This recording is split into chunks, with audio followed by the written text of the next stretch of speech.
Segul, you're watching Kaná One-on-One. I'm your host, Lauren Gardung-Hirdo Macumber. In studio with us right now is re-elected Chief Carl Horn. Welcome to the show. Thank you for having me.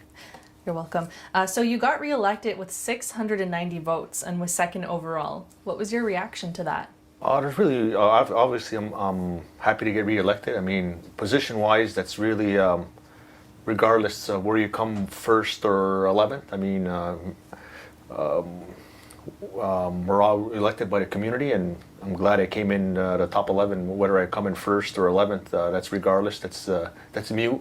There's really no more extra authority or power sitting at the table, whether you come in first or 11th. So I'm glad I was able to come in the top 11, and I want to thank the community for that. Mm-hmm. How did you feel about the reaction after the announcement was made? I sort of noticed a hush and people kind of going, ooh. How did you feel about that? I wasn't at the Gardino that night, but I had seen footage of it on TV. I mean, obviously people have some supporters out there and some not. I mean, you just look at the numbers. So there was 1,350 people that voted. Obviously, me with close to 700. There's still over 600 people that still feel that I'm not capable of doing the job, if you want to look at it that way. But I personally, I wasn't really at the Gardino that night, but some people have mixed emotions of who gets in and who doesn't get in. Yeah, I found it more like people were shocked. More like, I wouldn't say it was a negative reaction, but it was curious. No one else really had that reaction. So I just wanted to know how you felt about that. Okay, no, I wasn't there personally, but I guess it comes down to community support. I mean, the last election prior to that, actually, I'll even go back to 2009. I came in 11th, if you want to talk about numbers, and then 2012 I ended up jumping up to number 3, and now to number 2. So I don't really look at it that way. Like I said, I told you earlier, whether you come in first or 11th, you're still elected by the community. We all get the same pay. We all have the same decision-making authority sitting at the table. So what do you think made you one of the more popular votes this year? Good question. I just try and be myself, be consistent over the last 6 years. I'm not sitting there to make myself look any better. I'm just trying to do my best for the community and the people. Mm-hmm. So what are some of the things that you want to focus on this year? Obviously, I ran on specifically 3 main subjects. One was the new playground in memory of the late Orville stand-up. I felt it's important that as a community, I mean, you look at other surrounding communities, they have streets or schools or buildings named in memory of somebody that did a lot for their own communities, and I felt he was such a great man in our community, and he should be remembered. And so, thanks to the tobacco industry, I was able to bring the Montreal Canadiens alumni last year. I think it was February, if I recall. We were able to raise close to $20,000. That's going to go towards hopefully this new playground near the old K103 building, just off the bike path. I mean, it's central right in the community. With the rink there's a lot of kids that go watch their brother or sister play lacrosse. There's really nothing for them to do other than play near the Seaway. Hopefully there's a nice playground. I mean, it worked real well at the arena when I did it last term. Actually, I did that the first term in 2010, I believe. We were able to get a nice playground at the arena for kids that go to watch soccer or outdoor field lacrosse in that area, or lacrosse, or for that matter. And during, when there's a break, intermission, everybody, I notice it's really being used, so that's good. The other thing is our transport or labor chief over the last 6 years that I've been there has been Chief Rhonda Kirby, and she had tabled the possibility of a train station here in the community. And it really didn't gain much momentum. I'm hoping it gets tabled again by myself or by her, being that she's the lead portfolio chief on that, and I'm not going to go in there and try and step on anybody's toes or try and take away anybody's portfolio, because I would be upset too if somebody tried to do that in regards to my portfolio. So I want to make sure, in conjunction with her, hopefully, that it can get tabled again and try and gain some momentum over the next couple of years, because everybody knows with Mercier Bridge works and the cost of travel with the cost of gas and to own your own vehicle. Yeah. And we're trying to encourage our younger generation to stay in school, and the majority of our schools, CJEPs are over the bridge, so we're hoping there's another option to get over that bridge. You seem very concerned with the youth and their plights, like a park. You know, that's for young mothers, that's for their children. The train, that's for university students, teenagers. Why are you so involved with the youth? Well, they're always in the back of my mind. I'm not saying that I'm a youth, but I have 3 children that are technically youths now. My oldest son is 21, my other son's 18, and my daughter's 14. So I sort of see what they do on an everyday basis, what they need, and I'm sure there's a lot of youth in our community that do the same thing that my children are doing, whether it be going to school and trying to stay active, obviously stay away from drugs and stuff like that. And I mean, they're our future, and I'm hoping that they don't make the same mistakes that I do. I mean, as a parent, that's what you want to try and do, and hopefully with our youth out there, they obviously the biggest thing is to stay away from the drug issue in our community. So we're going to take a quick break. I'm Lauren Gardonhiro Guesmacumber. This is Ganadigo One-on-One. We'll be right back. Welcome back to Ganadigo One-on-One. I'm your host, Lauren Gardonhiro Guesmacumber. In studio with us right now is re-elected Council Chief Carl Horn. So earlier you were talking about 2 of the things that you used as your platform and that you want to focus on this year. And something else that you mentioned in your speech on Candidates Night was wanting to focus on employing more Kahnawake Hironu on the bridge. Yeah, for me that's important. I mean, just to make sure everybody's full understanding, it's a Champlain Bridge.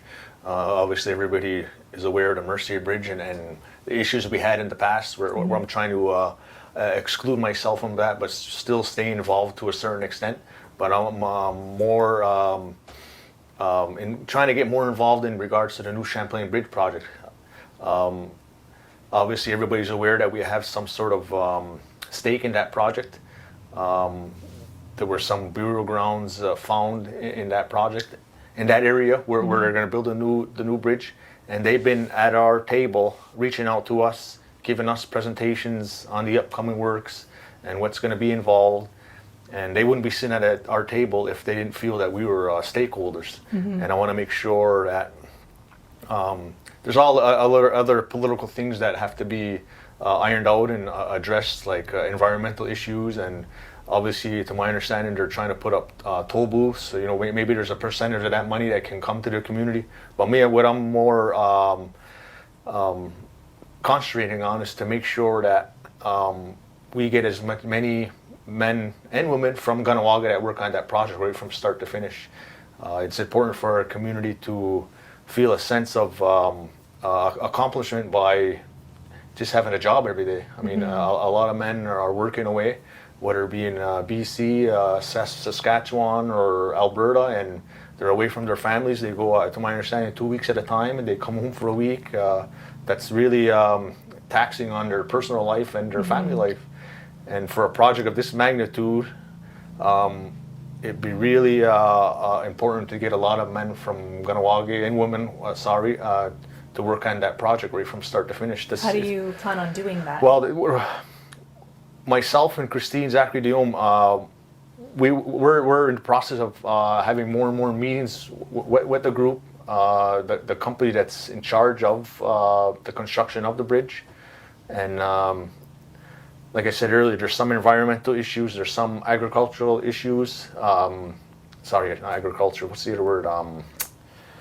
Maybe I'll explain it later, but there's set-asides that are we want to try and make sure that Kahnawake, if we're involved as identified as a stakeholder, these set-asides have to be tabled and make sure that they're respected. And one of those set-asides is we make sure that there's as many as Kahnawake working on that project as possible. So obviously it's going to take some time. It's not going to happen overnight. To my understanding, they're just starting breaking ground on the project. So hopefully within the next 6 months to 9 months, whatever it may be, that we have some good news for our community and getting a lot of community members working on it. Okay. Another thing you stressed on Candidates Night was that you aren't perfect. Is there an incident that you're referring to? Anything specific? No, not right now. I mean, I was trying to speak from the heart and make sure people understand that everybody sitting there at the table is human, and everybody goes through stuff in life, and other than that, no. Okay. So what got you involved in politics in the first place? I guess my days as a peacekeeper, I felt that there's only so much I can do by helping community members in their role as a police officer. In the majority of the time, you're dealing with people in their worst times, when they're making mistakes, or they're involved with stuff where you have to take an authority role, and I hate to say the word, but then you end up have to arrest people, and that's now it sort of grew tiring on me, and I wanted to try and help the community in another way. And in this role, I'm probably doing the same job, but rather than with a gun and with a police car, it's with my opinion and with a pen sitting at the table. So I'm fortunate. I'm able to still help the community in that fashion. Yeah.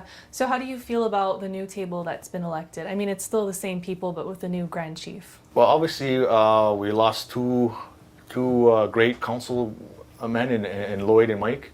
A lot of times we didn't see eye to eye, but as a man and as a fellow worker or council member sitting there with them over the last 6 years, they were the two most experienced individuals sitting at the table, and I'll tell you, they're going to be sorely missed at the table, and I wish them good luck, and hopefully in the future they're back there.